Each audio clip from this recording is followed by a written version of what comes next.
नमस्कार प्यारे दर्शकों, स्वागत है आप सभी का आपके अपने चैनल रिया टून्स में।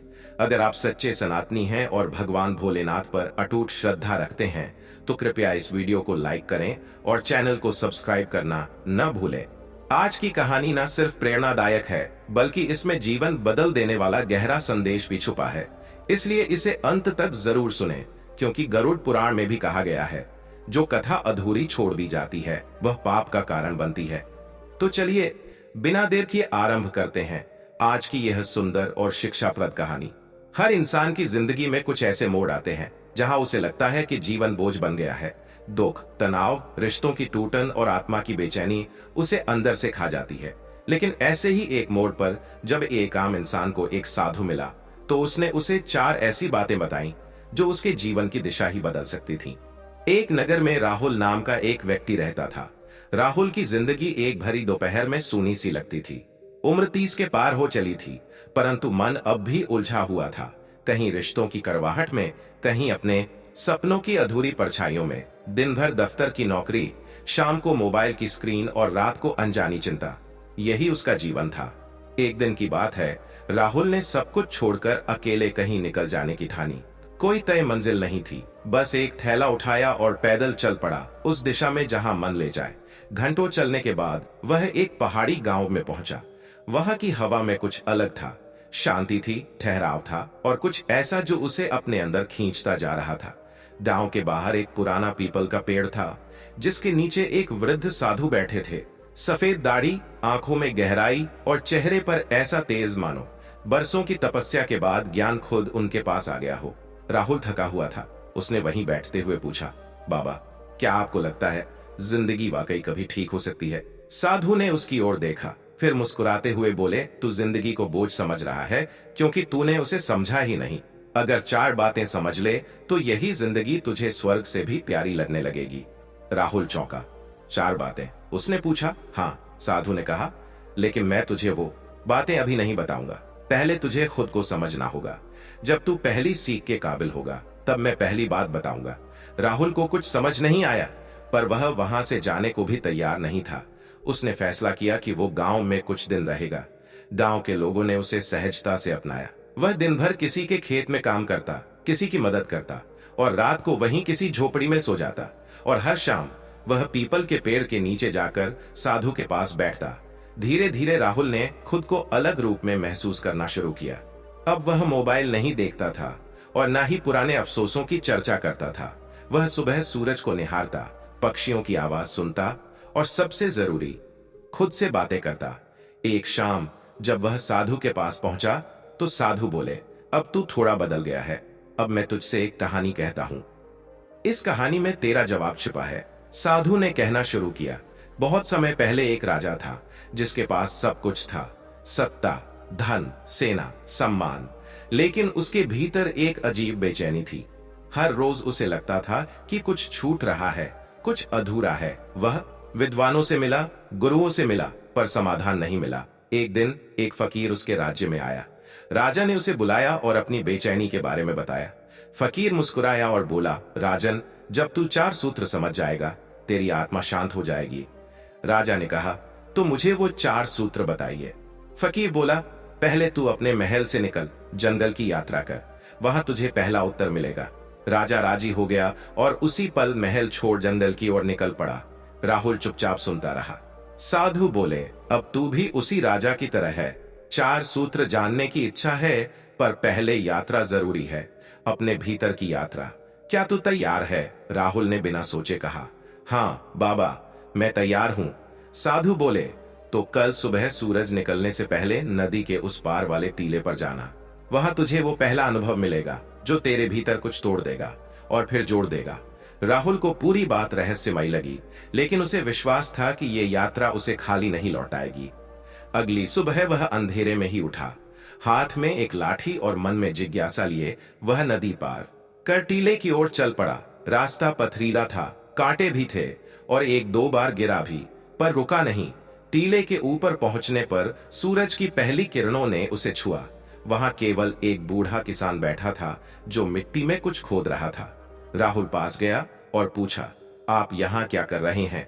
बूढ़े ने कहा, बीज बो रहा हूं। उम्मीद कर रहा हूं कि कुछ उगेगा। राहुल ने पूछा। कौन सा बीज? बूढ़ा बोला। विश्वास का। राहुल को उसकी बातों का मतलब नहीं समझ आया, लेकिन वह वहीं बैठ गया। दिन भर बूढ़े के साथ रहा। उसने देखा कैसे वो बूढ़ा बिना किसी थकावट के खेत में काम करता है और हर पौधे से बात करता है जैसे वो कोई इंसान हो। रात को बूढ़े ने कहा, कल सुबह तुझे एक संदेश मिलेगा, तभी तेरा पहला उत्तर शुरू होगा। राहुल थक कर सो गया। अगली सुबह जब आंख खुली तो एक पंछी उसके कंधे पर बैठा था। उसके पंजे में एक छोटी सी पर्ची थी। पर्ची पर लिखा था, जिसने प्रतीक्षा करना सीख लिया उसने जीवन के सबसे बड़े रहस्य की पहली सीढ़ी चढ़ ली। राहुल मुस्कुराया। यह संदेश साधु ने नहीं, जीवन ने भेजा। राहुल उस पर्ची को देर तक निहारता रहा। पंछी अब उड़ चुका था और सुबह की हवा में हल्की सी ठंडक थी, पर उस वक्त राहुल के भीतर कुछ गर्म हो रहा था, जैसे किसी गहरी नींद से जागा हो। एक वाक्य ने जैसे वर्षों से जमा धूल को झाड़ दिया हो। वो सोच रहा था, क्या मैं अब तक प्रतीक्षा करना नहीं जानता था? क्या मैं हमेशा जल्दी में रहा? फैसलों में, रिश्तों में, जीवन के हर मोड़ पर वहां बैठकर ही उसे पिछले कई साल याद आने लगे। कैसे उसने नौकरी बदलने में जल्दबाजी की, कैसे प्रेम में बिना सब्र किए संबंधों को तोड़ दिया, कैसे अपने माता पिता की छोटी छोटी बातों पर चिड़चिड़ा हो जाता। हाँ, शायद ये सच था, वह प्रतीक्षा करना नहीं जानता था। अचानक पीछे से एक धीमी आवाज आई, तो क्या तुझे पहला उत्तर मिल गया? राहुल पीछे मुड़ा तो वही साधु खड़े थे, मुस्कुराते हुए। बाबा, आप यहाँ कैसे? राहुल ने चौंकते हुए पूछा। साधु बोले, मैं तेरे साथ ही था। हर पड़ाव पर, हर सोच में फर्क सिर्फ इतना था कि अब तू देखने लगा है। पहले तू बस आंखें खोलता था, अब देखना शुरू किया है। राहुल ने सिर झुका लिया। साधु आगे बोले, पहली सीढ़ी तूने चढ़ ली है, लेकिन यह शुरुआत है। अब तुझे खुद से कुछ सवाल पूछने हैं। मैं उत्तर नहीं दूंगा, सवाल भी नहीं दूंगा, लेकिन जब तू सवाल खुद से पूछना सीख जाएगा तो उत्तर भी तुझे खुद मिलेंगे। तो अब मुझे क्या करना होगा बाबा? राहुल ने पूछा। साधु ने कहा, अब तुझे गांव लौटना होगा। वहां एक और आत्मा है जो तुझे एक और अनुभव देगी। उसके बाद ही तू अगली बात के योग्य होगा। याद रख, जीवन को बदलने के लिए सिर्फ सुनना नहीं, जीना भी जरूरी है। राहुल साधु के चरणों में झुक गया और फिर गांव की ओर लौट पड़ा। गांव में लौटते ही उसे अजीब सी शांति महसूस हुई। अब वही रास्ते, वही लोग, वही झोपड़ियां उसे अलग दिख रही थीं, जैसे वो अब देखने की कला सीख रहा हो। अगली सुबह वह गांव के मंदिर की ओर गया। वहां एक वृद्ध महिला बैठी थी, झुर्रियों से भरा चेहरा, कांपते हाथ, पर आंखों में एक अद्भुत चमक। राहुल उनके पास बैठ गया। उन्होंने उसकी ओर देखा और पूछा, बेटा कौन हो तुम? राहुल ने अपना परिचय दिया, फिर बोला, मैं साधु बाबा के कहने पर यहाँ हूँ। उन्होंने कहा था कि मुझे कोई और आत्मा कुछ अनुभव देगी। वृद्धा मुस्कुराई और बोली, बेटा अनुभव मांगने से नहीं, अपने आप आता है। लेकिन हाँ, जब तेरा मन तैयार होता है तब जीवन तुझे सिखाना शुरू करता है। वो कुछ देर चुप रही, फिर धीरे से बोली, तू मेरी मदद करेगा? बिल्कुल दादी, राहुल ने तुरंत कहा। तो चल मेरे साथ खेत पर, मुझे कुछ लकड़ियां लानी है और तुझ जैसे जवान की मदद चाहिए। राहुल उनके साथ चल पड़ा। रास्ते में वह सोच रहा था कि यह अनुभव कैसा होगा। खेत दूर था और वहां जाने का रास्ता संकरा और ऊबड़ खाबड़ था। वृद्धा हर कदम पर लड़खड़ाती थी, पर रुकती नहीं थी। राहुल उन्हें सहारा देने की कोशिश करता, पर वह हर बार कहती, नहीं बेटा, मुझे चलने दे, मेरी टांगों को आदत है गिरकर उठने की। जब वे खेत पहुंचे, वृद्धा एक पेड़ के नीचे बैठ गई और बोली, अब तुझे कुछ बातें बताऊंगी, जो तुझे महसूस करनी है। सुन नहीं, समझ। राहुल चुपचाप बैठ गया। वृद्धा ने एक लकड़ी उठाते हुए कहा, ये देख, ये लकड़ी अब सूख चुकी है, इसे आग में डाल दो तो तुरंत जल उठेगी, पर अगर यह गीली होती तो जलने से पहले उसे समय चाहिए होता। तेरा मन अब तक गीला था, भावनाओं से, असहजता से, शिकायतों से, इसलिए तू हर बात में जलता था, दुख में, रिश्तों में, असफलताओं में। पर अब तू थोड़ा सूख गया है, परिपक्व हुआ है, अब तुझमें आग को दिशा देने की क्षमता है। राहुल सोच में पड़ गया। शायद वह अब तक परिस्थितियों के अनुसार जलता रहा, अब समय था स्वयं प्रकाश बनने का। अचानक वृद्धा बोली, बेटा मैं जानती हूँ कि तू बहुत कुछ जानना चाहता है, लेकिन तुझसे एक वादा चाहिए। कैसा वादा दादी? राहुल ने पूछा। कि तू हर बात को तर्क से नहीं, अनुभव से समझेगा, क्योंकि जीवन तर्क नहीं, भाव है, और जब तक तू भाव नहीं समझेगा कोई बात तुझे नहीं बदलेगी। राहुल ने सिर हिलाया। उन्होंने लकड़ियों की एक गठरी उठाई और राहुल को थमाते हुए कहा, अब इन्हें घर तक पहुंचा दे और जब तुझे लगे कि तू कुछ सीख चुका है तो फिर से उस पीपल के पेड़ के नीचे जा। साधु तुझे अगला मार्ग दिखाएगा। राहुल वापस गांव लौट आया। वह अब पहले से अधिक शांत था, लेकिन मन में एक सवाल बार बार उठ रहा था, मैं कौन हूं जब मेरे पास न नौकरी है, न पहचान, न कोई भूमिका। इस सवाल ने उसे भीतर से झकझोर दिया। उसी रात वह गांव के एक कुएं के पास बैठा रहा। चांदनी रात थी और सब कुछ शांत। वह अपनी हथेलियां देख रहा था। सोचा, इनसे मैंने क्या क्या छुआ है जीवन में, कितने रिश्ते पकड़े, कितनी बार खुद को संभाला और कितनी बार छोड़ दिया। तभी उसे एक छोटा बच्चा दिखा, लगभग 8 साल का, जो अकेले आकर पास बैठ गया। राहुल ने पूछा, इतनी रात को यहाँ क्यों? बच्चा बोला, नींद नहीं आ रही थी। माँ ने डांटा तो रोते रोते बाहर निकल आया। राहुल ने उसकी ओर देखा और बोला, कभी कभी बड़े लोग डांटते हैं क्योंकि उन्हें भी कोई डांट चुका होता है। तू माँ से नाराज है? बच्चा बोला, नहीं, बस थोड़ा अकेलापन लग रहा था। राहुल चुप हो गया। वह उस बच्चे में खुद को देख रहा था, अकेला, डांट खाया हुआ और समझने को तरसता हुआ। शायद हर इंसान अपने अंदर एक बच्चा लिए घूमता है जिसे कोई गले नहीं लगाता। उसने बच्चे के सिर पर हाथ फेरा और कहा, चल चलें वापस, माँ तेरा इंतजार कर रही होगी। अगले दिन सुबह राहुल पीपल के पेड़ के नीचे पहुंचा। साधु पहले से वहां बैठे थे। उन्होंने राहुल को देखा और कहा, तो क्या तू तैयार है? राहुल ने सिर हिलाया, हाँ बाबा, अब मैं तर्क नहीं, अनुभव चाहता हूँ। अब मैं जानना नहीं, समझना चाहता हूँ। साधु मुस्कुराए, तो अब तेरा अगला पड़ाव आएगा, पर याद रख, जो बातें तू जानने चला है वो 4 वाक्य नहीं है, वो 4 दिशाएं हैं जिनमें तुझे जीवन को देखना है। और जब तू उन 4 दिशाओं को समझेगा तभी तुझे लगेगा कि जिंदगी वाकई स्वर्ग जैसी हो सकती है। राहुल ने पूछा, अब कहाँ जाना होगा बाबा? साधु बोले, इस बार तुझे अपने अतीत में जाना होगा, उन जगहों पर जहां तूने खुद से मुंह मोड़ा था। तू गांव से शहर वापस जा, तेरा अगला अनुभव वहीं तेरा इंतजार कर रहा है। राहुल चौंका, शहर? वहां जहां उसकी टूटी नौकरी, अधूरे रिश्ते और ठुकराई पहचान पड़ी थी, क्या वाकई मुझे वहां जाना होगा? उसने धीमे से पूछा। हाँ, साधु बोले, क्योंकि सबसे बड़ी सीख वहीं मिलती है जहां सबसे ज्यादा चोट लगी हो। राहुल ने गहरी सांस ली। अब सफर आसान नहीं था, पर अब वो जानता था ये सफर जरूरी था। सूरज धीरे धीरे निकल रहा था और राहुल उसी स्टेशन पर खड़ा था जहां से कुछ हफ्ते पहले वह भाग आया था। प्लेटफॉर्म वही था, भीड़ भी वही, शोर भी वही, पर अब राहुल पहले जैसा नहीं था। अब उसकी आंखों में भागने की नहीं, सामना करने की चमक थी। शहर में कदम रखते ही धूल और धुएं की परतें उस पर चढ़ने लगीं, जैसे शहर उसे पहचान रहा हो। अरे, ये वही है जो हमसे डर गया था। पर राहुल अब डरने वाला नहीं था। उसने एक ऑटो लिया और सीधा अपने पुराने फ्लैट की ओर चल पड़ा। जब फ्लैट का दरवाजा खोला तो अंदर की सरांध ने जैसे उसके सारे पुराने घाव फिर से हरे कर दिए। वहां हर चीज अपनी जगह पर थी, बिखरी हुई, अधूरी और उदास। किताबें उल्टी पड़ी थीं, अलमारी का दरवाजा आधा खुला था और कोने में रखी उसकी टूटी हुई घड़ी अब भी वही वक्त दिखा रही थी जब उसने यह जगह छोड़ी थी। वह धीरे धीरे कमरे में घूमता रहा। हर कोने से एक याद निकलती, कभी कोई रोता हुआ लम्हा, कभी कोई टूटा हुआ सपना। उसे याद आया, यही जगह थी जहां उसने सबसे आखिरी बार किसी से प्यार करने की कोशिश की थी, और यही जगह थी जहां वह खुद से नफरत करने लगा था। उसने दीवार पर टंगी एक पुरानी तस्वीर को हाथ लगाया, उसकी और नीलिमा की। नीलिमा, उसकी मंगेतर, जो अब अतीत बन चुकी थी। रात को राहुल छत पर बैठा था। ऊपर आसमान उतना ही चुप था जितना वह खुद था।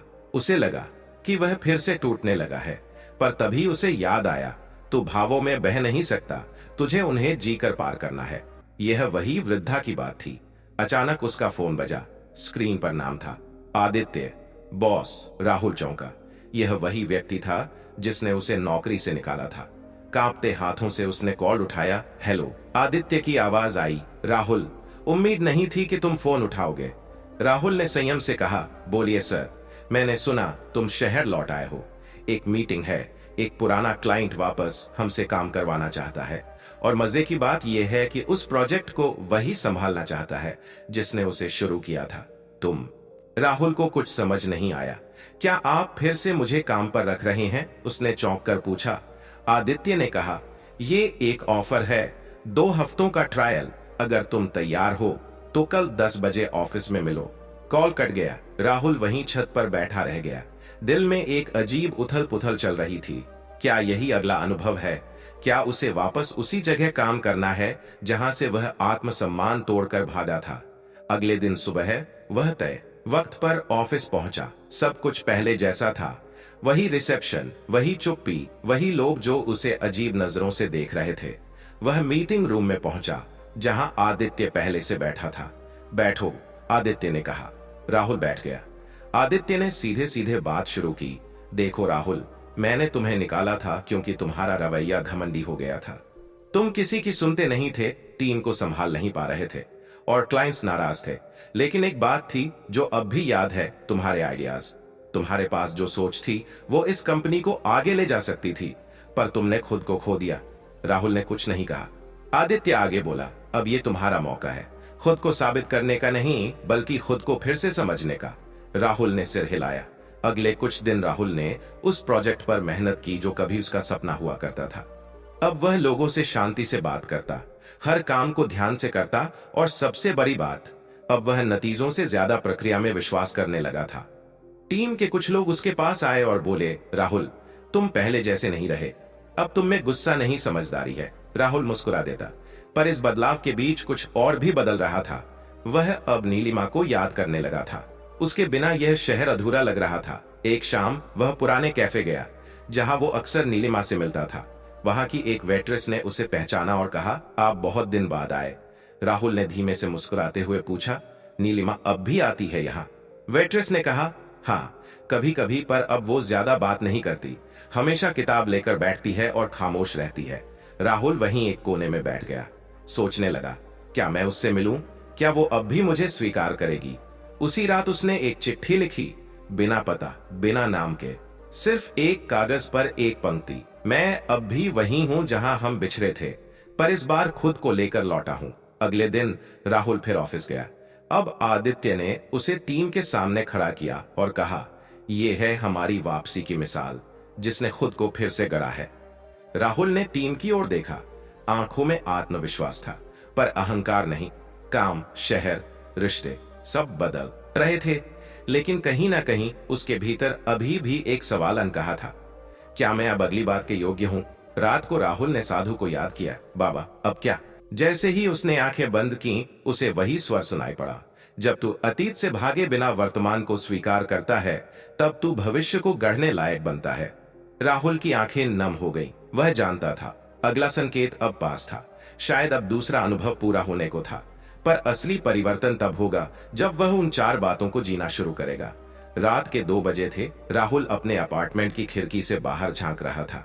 शहर की पीली बत्तियां एक अजीब सन्नाटे को रोशन कर रही थीं। सब कुछ शांत था, पर राहुल के भीतर जैसे कोई हलचल थी। उसे लग रहा था जैसे कोई दरवाजा खुलने वाला हो, कोई नया रास्ता जो अब तक छिपा था।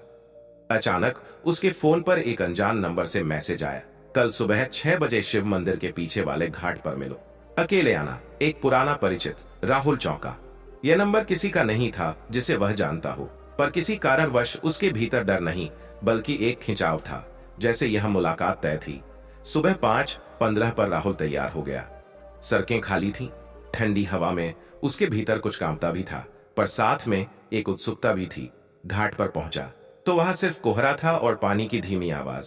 पर कुछ दूरी पर एक आकृति खड़ी थी, लंबा चोगा, सफेद दाढ़ी और गहरी निगाहें। राहुल ने पहचान लिया, यह वही साधु था जिसे वह गांव में मिला था। बाबा आप यहाँ? साधु मुस्कुराए। मैं वहीं होता हूँ जहां तू पहुंचना चाहता है। राहुल चुपचाप उनके पास बैठ गया। तू बदल गया है बेटा, साधु ने कहा, पर अभी तुझे और कुछ देखना है, अंदर भी और बाहर भी। राहुल ने धीरे से पूछा, बाबा ये सब क्यों हो रहा है मेरे साथ? पहले कभी नहीं समझ पाया कि जिंदगी का मकसद क्या है, और अब सब कुछ सवाल बनता जा रहा है। साधु ने पानी की ओर इशारा करते हुए कहा, देख ये नदी बह रही है, इसे अपने किनारे याद नहीं रहते, ना ही वो लोग जो इसमें नहाते हैं, पर ये फिर भी बहती है। तू भी नदी बन, बहना सीख, किनारों से जुड़कर नहीं बल्कि अपने भीतर के प्रवाह से। राहुल उस वक्त कुछ नहीं बोल पाया, पर उसकी आंखों में नमी थी। आज तुझे एक और दरवाजे से गुजरना है, साधु ने कहा, तहां जहां तू सबसे ज्यादा डरता है वहां, जहां तू सबसे ज्यादा डरता है वहां। अगले कुछ घंटों में राहुल एक मानसिक यात्रा पर निकल पड़ा। साधु ने उससे कहा कि वह एक ऐसे व्यक्ति से मिले जिसने राहुल को एक समय गहरे जख्म दिए थे, कोई जिसे राहुल ने कभी माफ नहीं किया था, उसका पिता। राहुल के अंदर कुछ टूट सा गया। मैं उससे क्यों मिलूं? उसने गुस्से में कहा। वो तो मुझे हमेशा कमजोर, असफल और बोझ समझता था। उसने मेरी माँ को तकलीफ दी और मुझे कभी प्यार नहीं किया। साधु ने सिर्फ एक बात कही जिसे तू अब तक नहीं समझ पाया। शायद वही तीसरा अनुभव है। माफ करना आसान नहीं, पर जरूरी है। राहुल का मन उथल पुथल से भर गया। दोपहर तक वह अपने पिता के पुराने मोहल्ले में पहुंच गया। वहां की गलियां अब भी वैसी ही थीं, संकरी, शोरगुल से भरी और समय से पीछे छूटी हुई। उसने वह दरवाजा खटखटाया जो बचपन से उसके लिए सिर्फ एक दीवार था। दरवाजा खुला। सामने वही चेहरा था, थोड़ा बूढ़ा, थोड़ा थका हुआ, पर अब भी कठोर। राहुल, उसके पिता ने हैरानी से कहा। राहुल ने सिर झुकाया। आपसे बात करनी है। वे कुछ देर तक उसे देखते रहे, फिर दरवाजा खोल दिया। कमरे में एक अजीब खामोशी थी। दीवारों पर पुरानी तस्वीरें थी, दीवारों पर पुरानी तस्वीरें थी, और एक कोने में भगवान की मूर्ति, बीच में एक टूटी कुर्सी और एक मेज। बैठो, पिता ने कहा। राहुल बैठा। कुछ देर तक दोनों चुप रहे।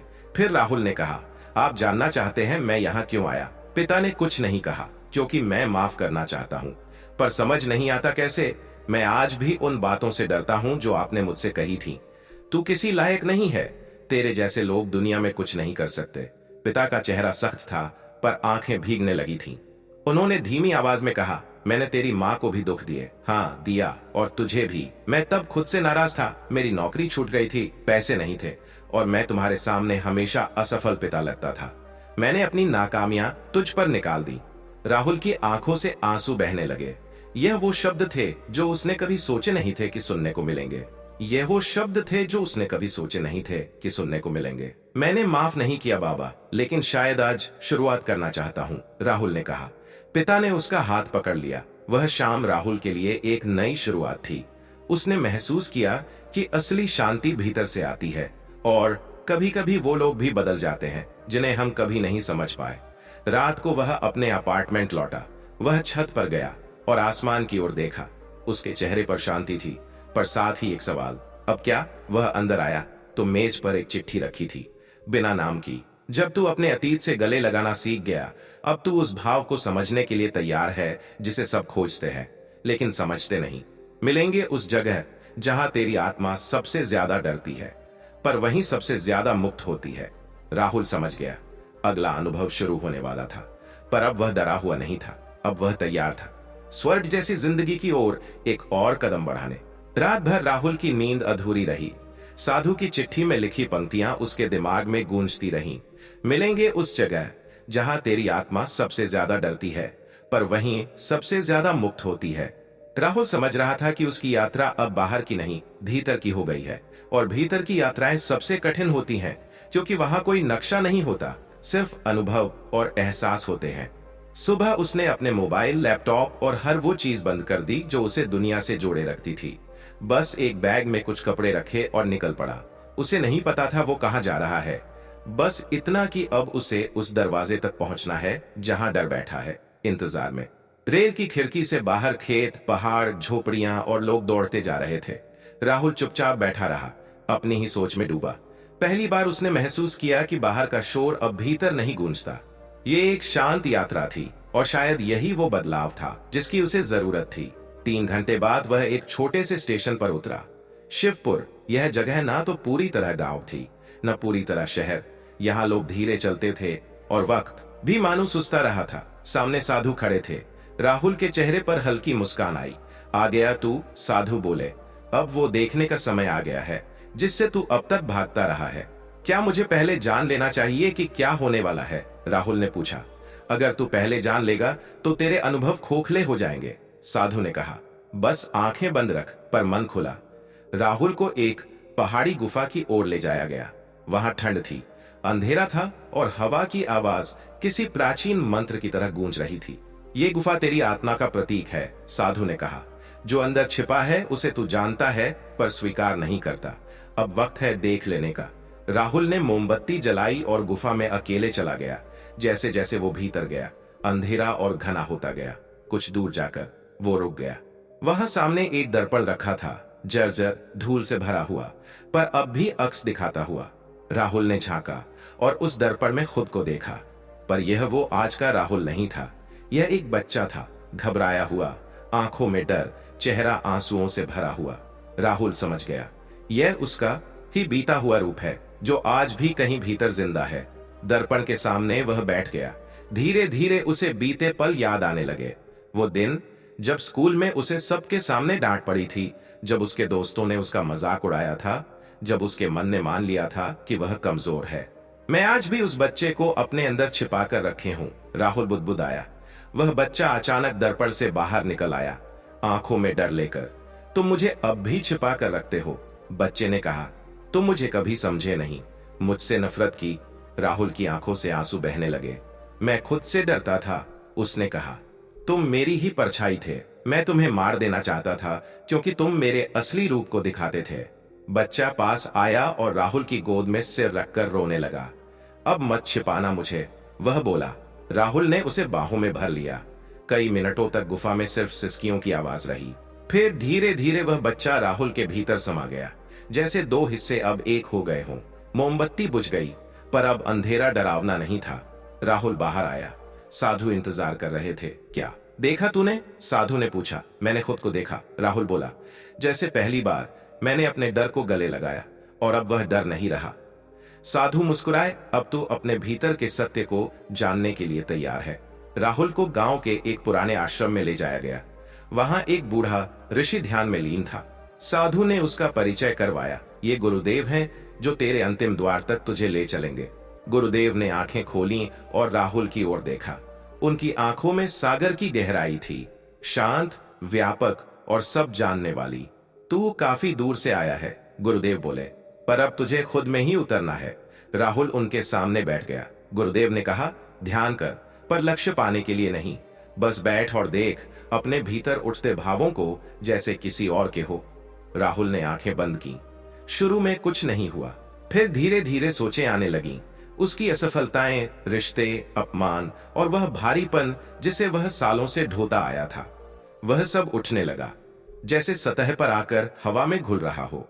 एक गहरा शून्य उसके भीतर बनता गया। डरावना नहीं, बल्कि शांत। उस शून्य में उसे एक आवाज सुनाई दी, बहुत धीमी पर स्पष्ट। अब तू सुन पा रहा है खुद को? राहुल ने आंखें खोली। उसकी आंखों में आंसू थे, पर इस बार ये आंसू दुख के नहीं थे, बल्कि स्वीकार के थे। गुरुदेव मुस्कुराए। अब तुझे पहले 3 अनुभवों का अर्थ धीरे धीरे समझ आने लगेगा, लेकिन चौथा सबसे बड़ा है। वो क्या है? राहुल ने पूछा। वो अभी नहीं बेटा, गुरुदेव ने कहा। अभी तुझे समाज के बीच लौटना है, पर एक नए नजरिए के साथ। राहुल चौंका। फिर से वही भीड़, वही शोर। गुरुदेव ने कहा, हाँ, यही असली परीक्षा है। ध्यान में शांति पाना आसान है, शोर में उसे थामे रखना कठिन। तुझे अब अपने अनुभव को दुनिया में जी कर दिखाना है। राहुल अब एक नए शहर के लिए निकल पड़ा, ऋषिकेश। वहां उसे एक छोटे विद्यालय में बच्चों को पढ़ाने का काम मिला। उसके पास ज्यादा पैसे नहीं थे, पर अब उसे पैसे से ज्यादा खुद को जरूरी महसूस होना था। वह रोज बच्चों को पढ़ाता, कहानियां सुनाता और उनके सवालों में अपनी भूली हुई मासूमियत को खोजता। शाम को गंगा किनारे बैठकर वह सिर्फ बहाव को देखता, जैसे हर लहर उसे कुछ कह रही हो। वहां एक छोटी बच्ची थी, मीरा, जो बोल नहीं सकती थी, पर उसकी आंखें बोलती थीं। राहुल ने उससे इशारों में दोस्ती कर ली। मीरा हर दिन उसकी कक्षा के बाद उसके पास आती, मिट्टी से कुछ बनाती और फिर राहुल की ओर देखती, जैसे वह उसके भीतर झांक रही हो। एक दिन मीरा ने मिट्टी से एक मंदिर और उसके सामने एक साधु की मूर्ति बनाई। राहुल मुस्कुराया। ये कौन है? मीरा ने इशारे से कहा। तुम। राहुल ठहर गया। मैं। मीरा ने सिर हिलाया। राहुल की आंखें नम हो गईं। शायद यही वह क्षण था जब एक बच्ची जो बोल नहीं सकती, राहुल को उसकी आवाज लौटा रही थी। रात को राहुल ने साधु को पत्र लिखा। मैं सीख रहा हूँ बाबा, हर दिन थोड़ा और। डर अब भी उठता है, पर मैं भागता नहीं। शायद मैं उस चौथी बात को जानने के करीब आ रहा हूँ, लेकिन अभी नहीं जानना चाहता। मैं बस अब उसे जीना चाहता हूँ। ऋषिकेश की सुबह कुछ अलग होती है। वहां की हवाओं में शांति होती है, गंगा की कलकल में जैसे प्राचीन मंत्र गूंजते रहते हैं, और पहाड़ों की चुप्पी में एक अदृश्य संवाद चल रहा होता है। राहुल इन सब का हिस्सा बन चुका था। अब वह सिर्फ जी नहीं रहा था, अनुभव कर रहा था। विद्यालय में बच्चों के साथ बिताया हर पल उसे भीतर से भर देता था। कभी कभी तो वह खुद को एक बच्चा महसूस करता था, उत्साही, जिज्ञासु और नए सीखने को तैयार। मीरा, वह छोटी सी गूंगी बच्ची, अब उसकी सबसे बड़ी शिक्षक बन गई थी। उसके सवाल मौन होते थे, पर उन सवालों में गहराई इतनी होती थी कि राहुल को आत्मा तक उतरना पड़ता था उत्तर ढूंढने के लिए। एक शाम जब सूर्य पहाड़ियों के पीछे धीरे धीरे छिप रहा था, मीरा ने राहुल को इशारों से बुलाया और अपनी कॉपी में कुछ चित्र दिखाए। पहले चित्र में एक टूटी हुई नाव थी, बीच समंदर में अकेली। दूसरे में एक आदमी था जिसकी आंखें भरी थीं, लेकिन उसके चेहरे पर मुस्कान थी। तीसरे चित्र में वही नाव थी, अब किनारे पर थी और उसमें एक बच्चा बैठा था, खिलखिलाता हुआ। राहुल चित्रों को देखता रहा गहराई से। मीरा ने इशारे से पूछा, समझे? राहुल ने धीरे से सिर हिलाया। हाँ, शायद समझा। तुम कहना चाहती हो कि दर्द भी किनारे तक लाता है, अगर उसे स्वीकारा जाए। मीरा मुस्कुराई और अपनी मुट्ठी उसकी ओर बढ़ाई, जैसे कह रही हो, अब तुम तैयार हो। उस रात राहुल को एक सपना आया। वह एक जंगल में था, चारों तरफ ऊंचे पेड़, झींगुरों की आवाज और एक गहराता अंधकार। अचानक सामने से एक शेर आया, आंखों में क्रोध और भूख। राहुल भागा नहीं, रुक गया। शेर करीब आया, गुर्राया, लेकिन फिर उसकी आंखें बदल गईं। वो अब एक बूढ़े आदमी की आंखें थीं। वो शेर धीरे से बोला, तू डर से नहीं भागा, इसीलिए मैं तुझे खाने नहीं आया। मैं तेरी परीक्षा था। राहुल की नींद खुल गई, पसीने से भीगा हुआ, लेकिन भीतर से हल्का। अब वह समझ रहा था कि हर डर, हर आक्रोश, हर अनजाना अनुभव सिर्फ एक रूप होता है, उस सत्य का जो वह टालता रहा है। अगले दिन स्कूल में प्रधानाचार्य ने उसे बुलाया। राहुल, एक आश्चर्यजनक प्रस्ताव है। एक अंतर्राष्ट्रीय संस्था यहाँ अध्यापन कार्य का मूल्यांकन करने आई थी। उन्होंने तुम्हारी कक्षा देखी और तुमसे प्रभावित हुए। वे चाहते हैं कि तुम एक विशेष शिविर में भाग लो, हिमालय की गोद में, जहां भारत के कोने कोने से शिक्षक और साधक एकत्र होंगे। राहुल थोड़ी देर चुप रहा। अब उसे ऐसे प्रस्ताव आकर्षित नहीं करते थे, लेकिन उसके भीतर एक आवाज उठी, जाना चाहिए, शायद वहीं अगला संकेत मिलेगा। वह तैयार हो गया। 3 दिन बाद वह पहाड़ियों के बीच बसे एक आश्रम पहुंचा, कल्पवन। यहाँ हर व्यक्ति साधना में था, मौन और अनुशासन में। मोबाइल, किताबें, बातचीत सब प्रतिबंधित। राहुल को एक साधारण झोपड़ी मिली, जिसमें सिर्फ एक चटाई, एक दीपक और एक दर्पण था। उसे बताया गया कि 7 दिन तक उसे ध्यान, सेवा और मौन में रहना है। 7 दिन राहुल हर सुबह 4 बजे उठता, ध्यान करता, सामूहिक भोजन में सेवा करता और फिर गंगा किनारे जाकर बैठ जाता। वहां उसका सामना होता अपने ही विचारों से, कभी कटु, कभी मधुर, कभी बेचैन करने वाले। पर सबसे अनोखा अनुभव हुआ 5वें दिन। उस दिन दोपहर में उसे एक वृद्ध साधक के साथ जंगल के भीतर जल स्रोत तक जल लाने भेजा गया। वृद्ध का नाम था स्वामी शांत प्रकाश। जब जल भर लिया गया और दोनों लौटने लगे तो अचानक स्वामी बोले, जानता है आत्मज्ञान क्या होता है? राहुल चौंका। इतने दिन में यह उनकी पहली बात थी। क्या? राहुल ने पूछा। स्वामी ने कहा, आत्मज्ञान वही है जब तू खुद को इस ब्रह्मांड का छोटा टुकड़ा नहीं, उसकी संपूर्णता माने और उस संपूर्णता में खुद को खोकर भी पाले। राहुल ने आंखें मूंद ली, जैसे ये वाक्य उसके भीतर उतरते जा रहे हों। अगले दिन एक और अनुभव हुआ। एक युवा साधक ओंकार से मुलाकात। ओंकार पहले एक कॉर्पोरेट इंजीनियर था। एक हादसे के बाद सब छोड़कर यहाँ आ गया था। वो बोला, मैंने सब कुछ पा लिया था और फिर खो दिया। तब जाकर जाना कि असली प्राप्ति खोने में है। राहुल को ओंकार में अपना अक्स दिखा। कभी तुम लौटोगे? राहुल ने पूछा। मैं वहीं हूं जहां हूं, तुम भी यही समझोगे। ओंकार मुस्कुरा कर बोला। शिविर का अंतिम दिन था। राहुल को एक विशेष साधना में बैठाया गया, तुरीय ध्यान। यह अनुभव साधारण नहीं था। राहुल बैठा, आंखें बंद कीं और अचानक एक सफेद प्रकाश की अनुभूति हुई, जैसे वह खुद कोई शरीर नहीं, केवल एक ऊर्जा है जो हर तरफ फैल रही है। वह ऊपर उड़ने लगा, एकदम ऊपर, जहां न शब्द थे, न विचार, न आकांक्षा, सिर्फ एक शांत विस्तार। फिर अचानक अंधेरा, एक खालीपन, और फिर एक आवाज, तेरा समय अब है। चौथी बात को समझने का वक्त आ रहा है, लेकिन उससे पहले तुझे लौटना होगा वहां जहां तूने सबसे ज्यादा दर्द पाया था, अपने घर। राहुल ने आंखें खोली। वह कांप रहा था। वापसी की यात्रा में राहुल ने खुद को बेहद शांत महसूस किया, लेकिन भीतर कहीं हलचल थी। क्या वह वापस घर जाएगा? क्या माँ के चेहरे पर फिर मुस्कान ला पाएगा? क्या वह अपने और अपने पिता के बीच की खाई को भर पाएगा? उसने साधु को एक चिट्ठी लिखी, बाबा, मैं बहुत कुछ समझा हूं, लेकिन अब ऐसा लगता है कि सबसे मुश्किल परीक्षा अभी बाकी है। मैं जानता हूं चौथी बात अभी नहीं बताई जाएगी, लेकिन शायद अब मैं उसे देखने की तैयारी में हूं। मैं घर लौट रहा हूं। पहाड़ों की शांति अब पीछे छूट चुकी थी। राहुल की ट्रेन धीरे धीरे दिल्ली की ओर बढ़ रही थी। डिब्बे की खिड़की से बाहर झांकते हुए वह खुद में डूबा हुआ था। बाहर खेत बदलते जा रहे थे, स्टेशन आते जाते रहे, लेकिन भीतर एक स्थिरता थी, एक अजीब सी तैयारी। वर्षों से जिस शहर से वह भागा था, वही अब उसके स्वागत के लिए तैयार बैठा था। उसके बैग में कुछ वस्त्र, कुछ साधना की पुस्तिकाएं और मीरा की बनाई एक चित्रकला थी, जिसमें एक दिल था और उस पर लिखा था, घर लौटो, वहां कोई अब भी इंतजार में है।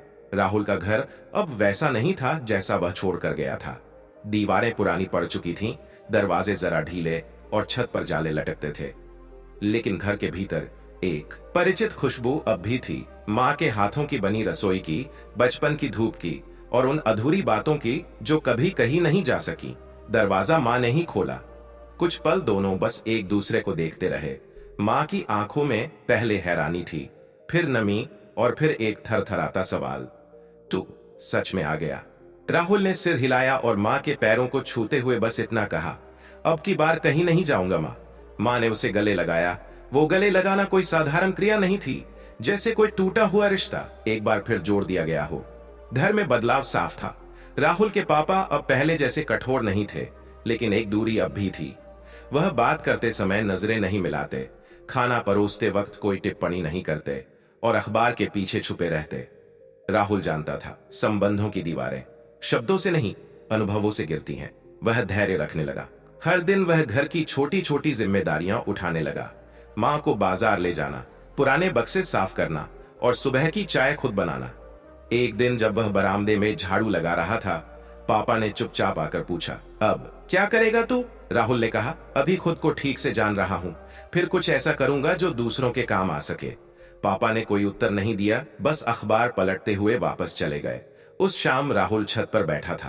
आकाश में एक टुकड़ा चांद झांक रहा था, जैसे कोई पुराना दोस्त मिलने आया हो। माँ चुपचाप उसके पास आकर बैठ गईं। उन्होंने धीरे से पूछा, बेटा वहां क्या सीखा तूने जो पहले नहीं जान पाया था? राहुल कुछ देर चुप रहा, फिर बोला, माँ वहां जाकर जाना कि इंसान की सबसे बड़ी लड़ाई बाहर की नहीं होती, अंदर की होती है। हम खुद को बदलने से डरते हैं, इसलिए दूसरों को दोष देते रहते हैं। माँ की आंखों में चमक आई।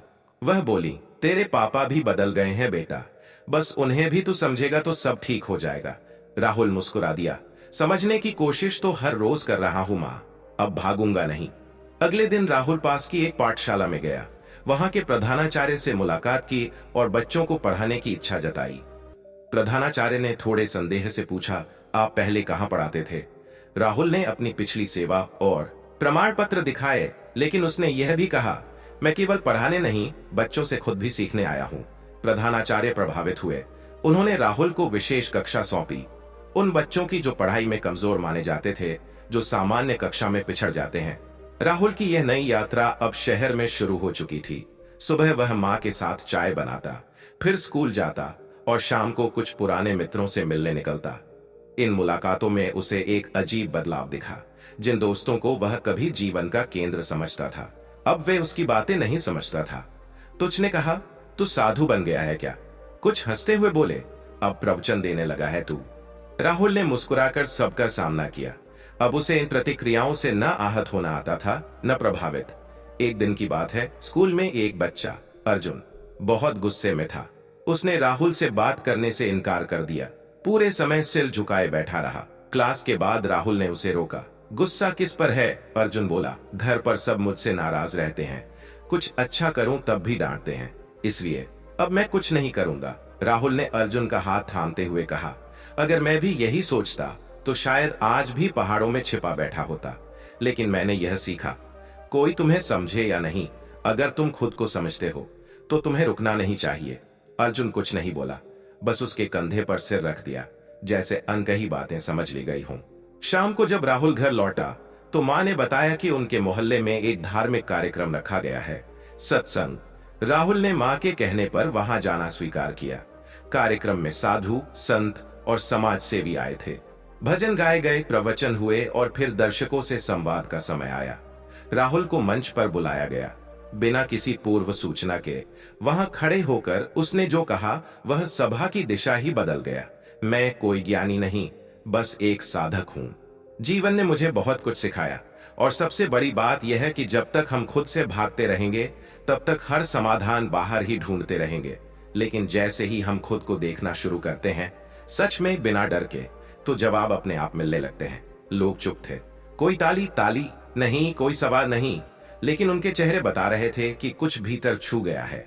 उसी रात राहुल अपने कमरे में बैठा था। पापा धीरे से कमरे में आए, काफी देर चुप रहे, फिर बोले, मैं तुझे कभी समझ नहीं पाया, पर अब लगता है मैंने खुद को भी कभी नहीं समझा। राहुल ने उनकी ओर देखा। अब उनके चेहरे पर कठोरता नहीं थी, बल्कि एक थकावट थी, वर्षों की भावनाओं की। पापा, देर से समझना कोई अपराध नहीं है, सबसे जरूरी है कि हम समझना शुरू करें। पापा की आंखें भर आईं। वह धीरे से बोले, तू जब गया था तो मैं भी टूट गया था, लेकिन कह नहीं पाया। राहुल ने उनके हाथ थाम लिए। अब शब्दों की जरूरत नहीं थी। अगली सुबह की शुरुआत नहीं थी। माँ रसोई में गुनगुना रही थी। पापा अखबार के साथ चाय पीते हुए राहुल से कह रहे थे, आज स्कूल में क्या सिखा रहे हो? और राहुल, वह बस मुस्कुरा रहा था। अब उसके भीतर कोई सवाल नहीं था, सिर्फ तैयारी थी, उस आखिरी और सबसे गूढ़ सीख की, जिसकी ओर उसकी आत्मा बढ़ रही थी।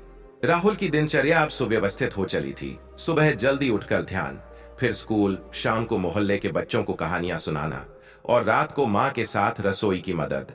पर एक चीज थी जो उसे भीतर से कभी कभी बेचैन कर देती।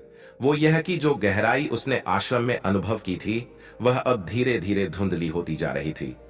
शहर की चहल पहल, रिश्तों की ऊपरी गर्माहट और दिनचर्या की स्थिरता के बीच भीतर का खोजी मन फिर किसी गहरे मौन की तलाश करने लगा था। एक रात वह छत पर लेटा था, जब हवा में कुछ जाना पहचाना सा लगा। चांद अब अपने पूर्ण आकार में था, शांत लेकिन बुलाता हुआ।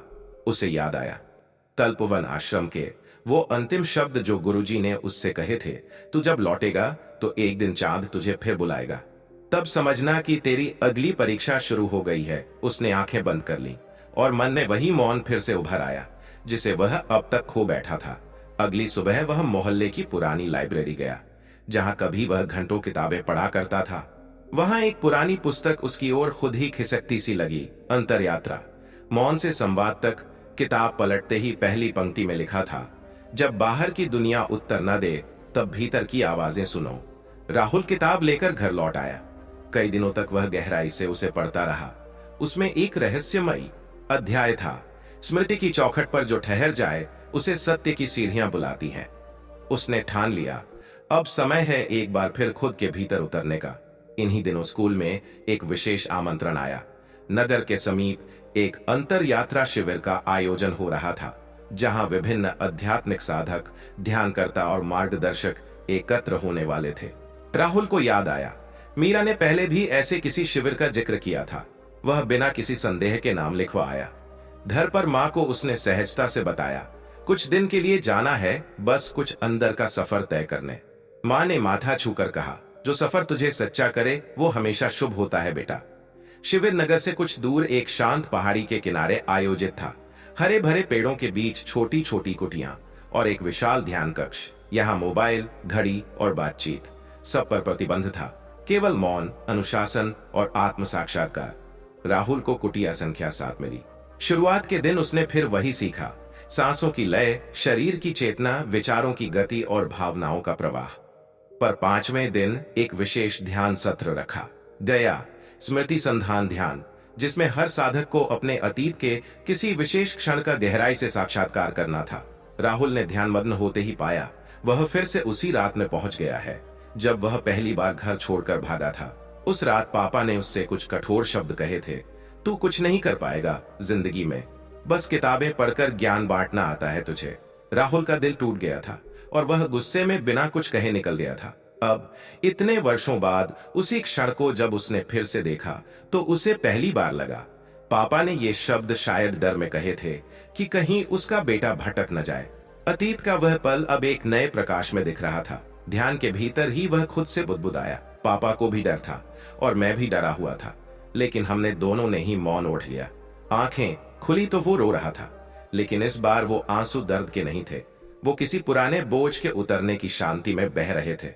शिविर के अंतिम दिन मुख्य गुरु ने सभी साधकों से एक प्रश्न पूछा, जिस उत्तर की खोज में तुम यहाँ आए थे, क्या वो उत्तर अब तुम्हारे भीतर है? राहुल ने शांत स्वर में कहा, उत्तर नहीं, पर अब प्रश्न सही दिशा में चल पड़ा है। गुरु मुस्कुराए। शिविर से लौटकर राहुल में एक नया मौन आ गया था। यह मौन अब शब्दों को रोकता नहीं था, बल्कि उन्हें अर्थ देता था। घर लौटते ही वह सबसे पहले पापा के कमरे में गया।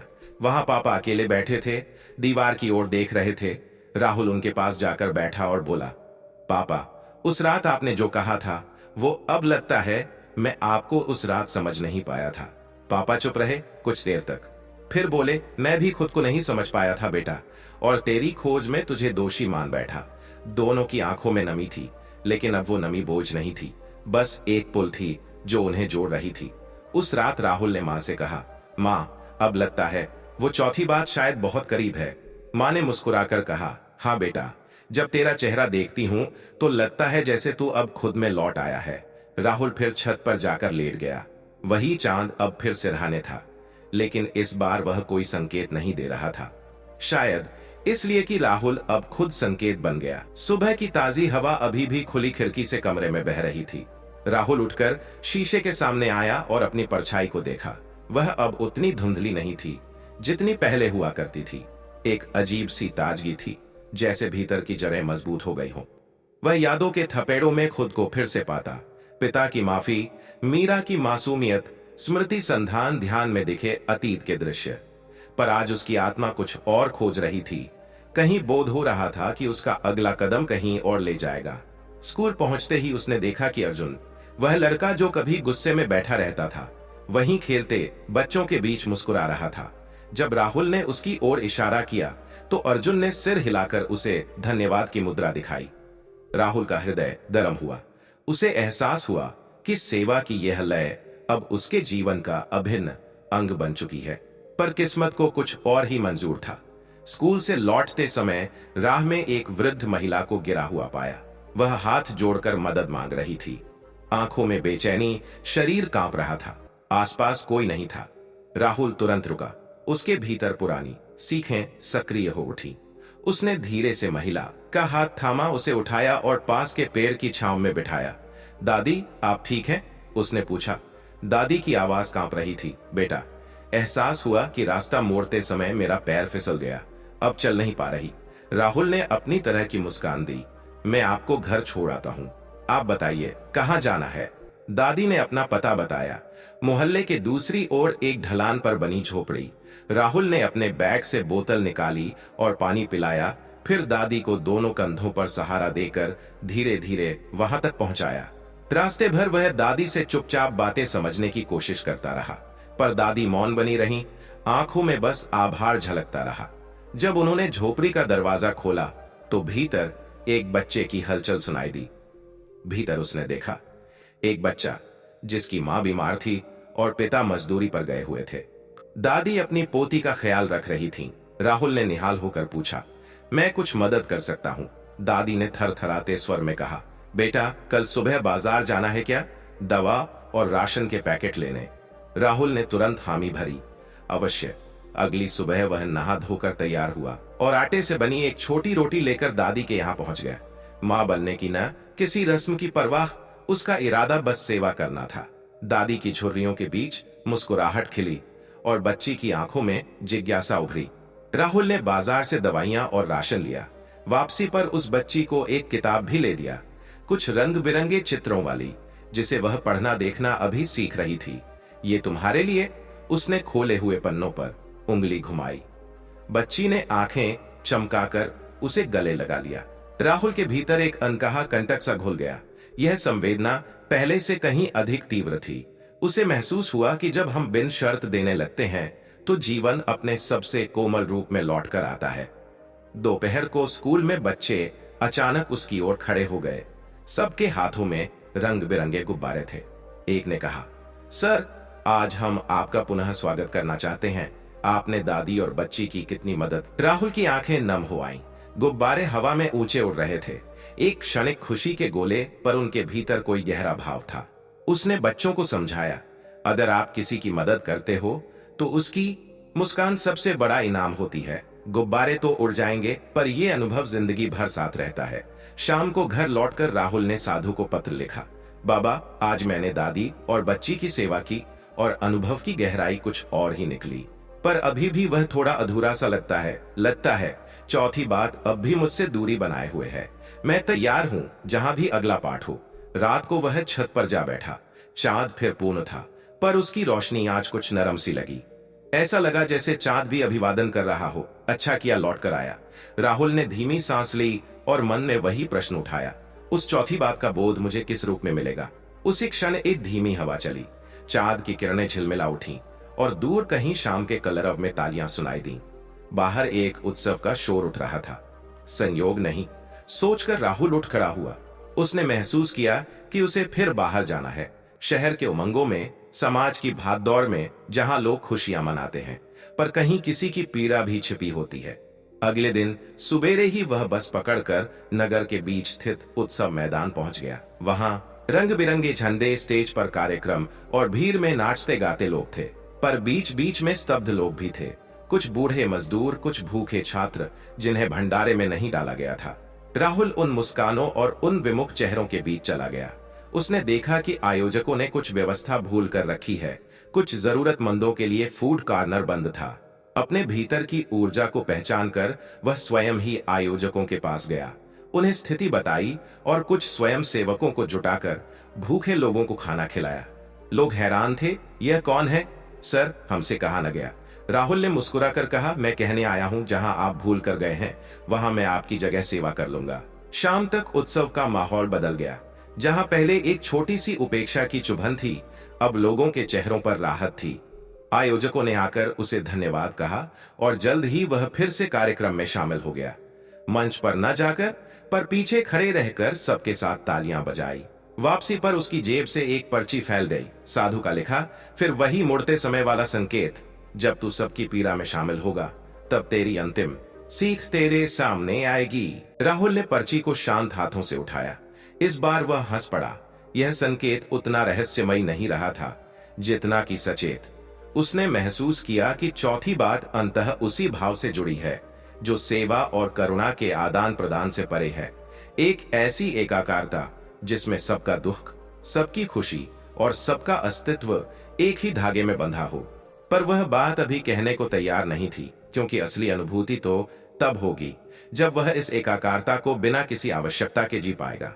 अगली सुबह वह एक अनजाने सुकून से उठा, पर यह सुकून स्थिर नहीं था।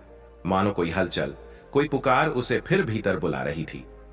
खिड़की से बाहर देखा तो हल्की बारिश हो रही थी। पेड़ों की पत्तियां भीगी थीं और जमीन से एक सौंधी महक उठ रही थी। यह वही गंध थी जो उसे बचपन में मां के हाथ से ली गई पहली भीगी रोटी की याद दिलाती थी। राहुल मुस्कुराया, पर वह मुस्कान अधूरी थी। उसने खुद से कहा, अब तक सबने मुझसे कुछ पाया है, लेकिन क्या मैंने खुद को कभी पूरी तरह किसी को सौंपा है? स्कूल में आज सन्नाटा था।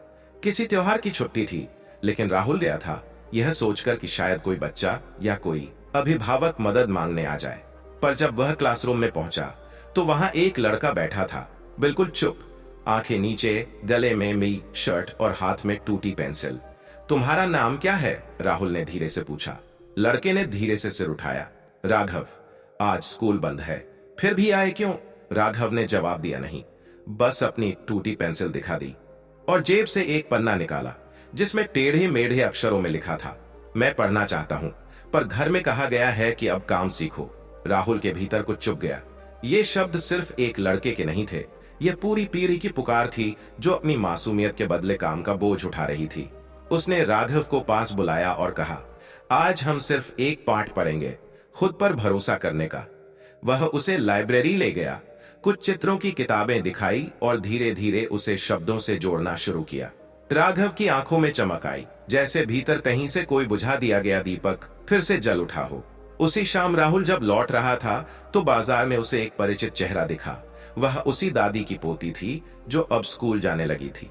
हाथ में छोटी थैली, चेहरे पर गंभीरता।